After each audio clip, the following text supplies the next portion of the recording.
के दिन की सबसे विशेष बात, आज माघ शुक्ल पक्ष की तृतीया तिथि और रविवार का दिन है। तृतीया तिथि आज देर रात 2 बजे तक रहेगी। आज रात 1:11 तक सिद्ध योग रहेगा। एक होता है सिद्धि योग और दूसरा है सिद्ध योग। कोई भी कार्य सीखने की सोच रहे हैं तो इस योग में शुरुआत करेंगे तो सिद्ध होगा। ये योग गुरु से मंत्र दीक्षा लेकर मंत्र जपने के लिए बहुत ही उत्तम योग माना जाता है। साथ ही आज शाम 4:33 से रवि योग शुरू हो जाएगा। रवि योग आज पूरा दिन पार करके, पूरी रात पार करके कल शाम 6:29 तक रहेगा। ये योग बड़ा ही शुभ माना जाता है। सूर्य के प्रभाव वाला रवि योग बहुत ही प्रभावशाली है। इस योग में किए गए कार्य को कोई भी बिगाड़ नहीं सकता, बल्कि सब अच्छा ही अच्छा होता है। रवि योग व्यक्ति को अपने अंदर पॉजिटिविटी बढ़ाने में मदद करता है। इस दौरान किए गए कार्यों से सुख समृद्धि और सफलता प्राप्त होती है। इस दौरान खरीदारी करना बड़ा ही शुभ होता है। इसके अलावा राजयोग में किए गए कार्य भी शुभ फल देते हैं। विशेषकर इस दौरान धार्मिक कार्यों से लाभ मिलता है। इन सब के अलावा आज शाम 4:33 तक पूर्वा भाद्रपद नक्षत्र रहेगा। उसके बाद उत्तरा भाद्रपद नक्षत्र लग जाएगा। फिलहाल बात करेंगे पूर्वा भाद्रपद नक्षत्र की। इस नक्षत्र के स्वामी देवगुरु बृहस्पति हैं। इस नक्षत्र में जन्मे लोगों पर देवगुरु की कृपा बनी रहती है। आपको ये भी बता दूं कि आकाशमंडल में स्थित 27 नक्षत्रों में से पूर्वा भाद्रपद 25वां नक्षत्र है।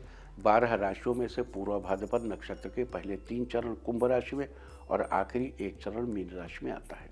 यानी कुंभ और मीन राशियों पर उनके जातकों पर पूर्वा भाद्रपद नक्षत्र का विशेष रूप से प्रभाव रहता है। जिस व्यक्ति का जन्म जिस किसी भी नक्षत्र में हुआ हो, उस व्यक्ति को उस नक्षत्र के दौरान उससे संबंधित पेड़ पौधे की पूजा अवश्य करनी चाहिए और उसे हाथ जोड़कर प्रणाम करना चाहिए। जानकारी के लिए आपको बता दूं कि पूर्वा भाद्रपद नक्षत्र का संबंध आम के पेड़ से बताया गया है। आम को फलों का राजा कहा जाता है। इसका वैज्ञानिक नाम मेंगीफेरा इंडिका है। ज्योतिष शास्त्र में भी इसका बड़ा महत्व है। जहां हवन आदि के लिए आम की लकड़ियों का उपयोग किया जाता है, तो वहीं किसी शुभ काम या पूजा पाठ के लिए जिस जल से भरे कलश की स्थापना की जाती है, उसके मुंह के चारों ओर आम के पत्ते ही लगाए जाते हैं। साथ ही हमारी संस्कृति में कई त्योहारों पर आम के पत्ते तोरण के रूप में लगाए जाने की भी परंपरा है।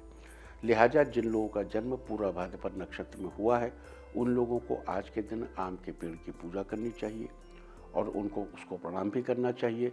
लेकिन ध्यान रहे, पूर्वा भाद्रपद नक्षत्र में जन्मे लोगों को कभी भी आम के फल का सेवन नहीं करना चाहिए। उनको आम के फल से बनी कोई चीज़ कभी नहीं खानी चाहिए। आम रस, आम का पन्ना, आम का अचार या फिर आम पापड़, इन सब चीज़ों का सेवन हमेशा अवॉइड करना चाहिए। हालांकि पूर्वा भाद्रपद नक्षत्र के अलावा बाकी लोग आज के दिन जैसा चाहे कर सकते हैं। तो ये थी आज रवि योग, सिद्ध योग, पूर्वा भाद्रपद नक्षत्र की चर्चा। और अब बात करते हैं आज किए जाने वाले कुछ खास उपायों के बारे में। यहाँ एक महत्वपूर्ण बात बता दूं कि आज की ग्रह नक्षत्र स्थिति के अनुसार सभी लोग ये उपाय करके लाभ उठा सकते हैं। तो आइए चर्चा शुरू करते हैं आज किए जाने वाले उपायों के बारे में। अगर आप अपने आत्मबल और आत्मविश्वास को कायम रखना चाहते हैं, तो आज आपको घर के ईशान कोण यानी घर की उत्तर पूर्व दिशा में देशी घी का दीपक जलाना चाहिए और उसकी लौ देखते हुए 21 बार ये मंत्र पढ़ना चाहिए। मंत्र है ओम ग्रां ग्रीं ग्रौं सह बृहस्पतये नमः। इससे आपका आत्मविश्वास बढ़ेगा और आपके जीवन में स्थिरता आएगी। अगर आप जीवन में नेगेटिव सिचुएशन से बचे रहना चाहते हैं, तो आज आपको भगवान विष्णु की पूजा के समय 5 गोमती चक्र लेकर भगवान के सामने रखने चाहिए और उनकी विधि विधान पूर्वक धूप दीप आदि से पूजा करनी चाहिए। पूजा के बाद उन गोमती चक्र को उठाकर एक पीले रंग के कपड़े में बांधकर अपने पास रख लेना चाहिए। ऐसा करने से कोई भी निगेटिव सिचुएशन आपके करीब नहीं आएगी। अगर आपको लगता है कि आपके घर परिवार की पॉजिटिव ऊर्जा धीरे धीरे करके ख़त्म होती जा रही है, कम होती जा रही है, तो उस ऊर्जा को बढ़ाने के लिए आज के दिन आपको सूर्य यंत्र की स्थापना करनी चाहिए। आज एक भोजपत्र पर अष्टगंध से अनार की कलम के द्वारा या फिर सफ़ेद कोरे कागज पर लाल स्याही से या लाल पेन से सूर्य यंत्र का निर्माण करना चाहिए। इसके लिए सबसे पहले एक वर्ग की आकृति बनाइए और उस आकृति में 9 खाने बनाइए, यानी 3 कॉलम बनाने हैं।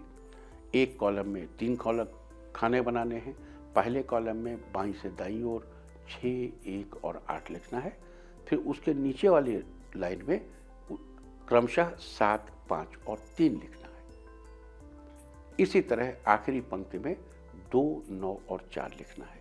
इस प्रकार आपका यंत्र बनकर तैयार हो जाएगा। वैसे आप धातु आदि पर भी यंत्र बना सकते हैं। यंत्र तैयार होने के बाद उसे उचित स्थान पर स्थापित करके उसकी अच्छे से पूजा करके मंत्रों से सिद्ध करना चाहिए। सूर्यदेव का मंत्र इस प्रकार है, ओम घृणीः सूर्याय नमः। आपको इस मंत्र का कम से कम 11 बार जप करना चाहिए।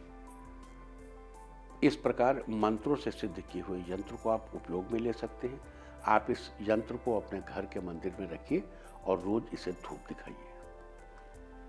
अगर आप अपनी जिम्मेदारियों का अच्छे से निर्वहन करना चाहते हैं, यानी उन्हें बिना किसी परेशानी के अच्छे से निभाना चाहते हैं, तो आज आपको ओम नमो भगवते नारायणाय इस मंत्र का 108 बार जप करना चाहिए और मंत्र जप के बाद श्री विष्णु को पीले रंग के फूल अर्पित करने चाहिए।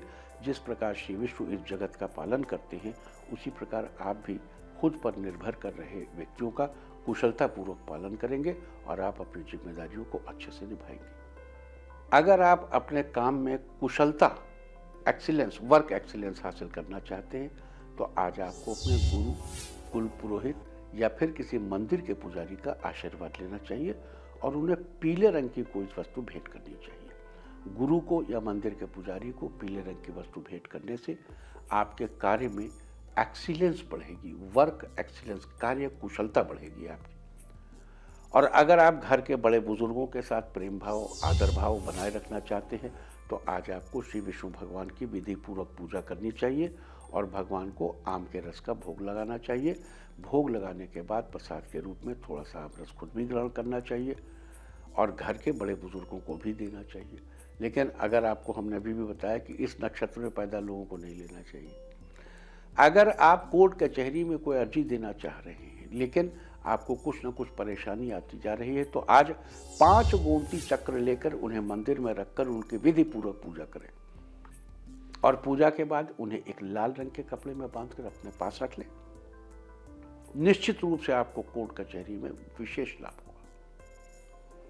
अगर आप अपने पिता के साथ अपने रिश्तों को बेहतर करना चाहते हैं, तो आज सुबह स्नान आदि के बाद आपको सूर्यदेव को जल चढ़ाना चाहिए और हाथ जोड़कर उनके मंत्र का 108 बार जप करना चाहिए। मंत्र है ओम ह्रांग ह्रीं ह्रौं स सूर्याय नमः। इससे आपके पिता से अपने संबंध अच्छे हो जाएंगे। और अगर आप मानसिक रूप से परेशान हैं और तनाव में हैं, तो आज रवि योग में आपको 2 मुखी रुद्राक्ष की उचित विधि से पूजा करके उसे धागे में पिरोकर अपने गले में धारण करना चाहिए। इससे आपका मनोबल अच्छा होगा और आपको मानसिक झंझटों से मुक्ति मिलेगी। अगर आप अपने संतान के जीवन में लाभ सुनिश्चित करना चाहते हैं, तो आज 11 कौड़ियाँ लेकर उनकी विधि पूर्वक धूप दीप आदि से पूजा करके उन्हें आज पूरा दिन मंदिर में रखा रहने दें। अगले दिन उन कौड़ियों को वहाँ से उठाकर एक लाल कपड़े में बांधकर अपने बच्चे के कमरे में सुरक्षित स्थान पर रख दें। इससे आपके बच्चे के जीवन में सब आनंद मंगल हो जाएगा।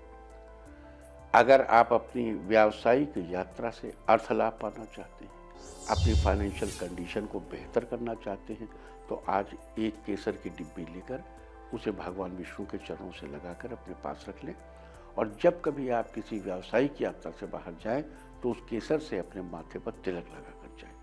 लेकिन अगर आप केसर न ले सकें, तो आप एक डिब्बी में सूखी हल्दी ले लें।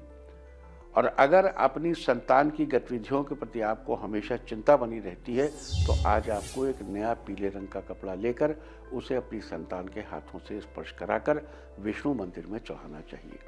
साथ ही इस मंत्र का 11 बार जप करना चाहिए। मंत्र है ओम ऐं क्लीं बृहस्पतये नमः। तो ये सारी चर्चा थी आज रवि योग, पूरा भाद्रपद नक्षत्र, सिद्ध योग आदि के बारे में।